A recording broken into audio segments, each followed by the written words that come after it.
bonjour levé, faut nous préparer, ou habiller. Comme vous pas rien pour faire la caou, décidez prendre la rue, on fait un petit planer.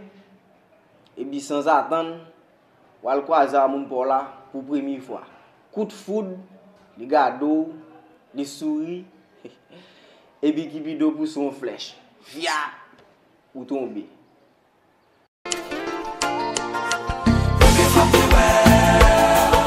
A force moi t'as gardé moi t'ai blé embrassé déjà chérie moi même t'ai envie parler avec Dieu tout ça ce qu'est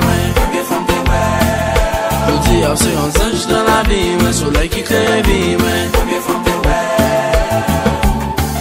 rencontrer avec moun pour là c'est plus belle bagaille qui t'est arrivé dans la vie mais c'est qui côté exactement à croiser à moun pour là eh bien pas un côté bien déterminé qui va croiser à moun pour là ou quoi croiser n'importe côté et m'ko pas avancer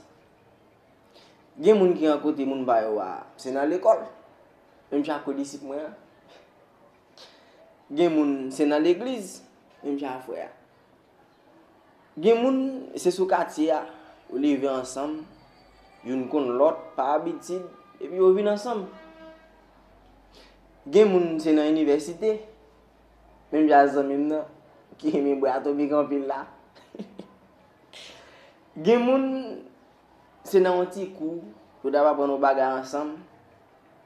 et puis monsieur puis briller dans quoi puis demoiselle là toujours à petit kill pour monter fait quelque balle il va comprendre et puis tout là bon regarder dans va oui gen moun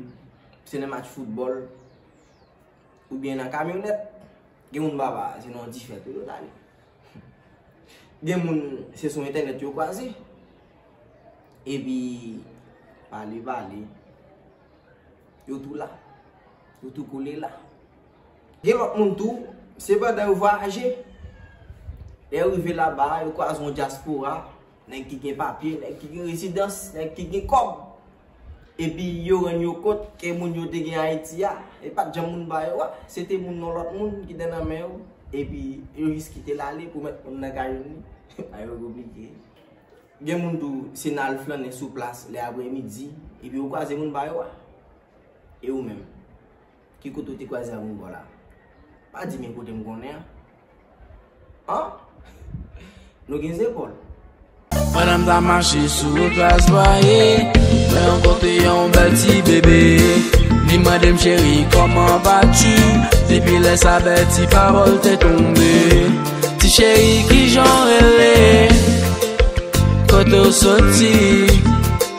me parler avec fais-moi plaisir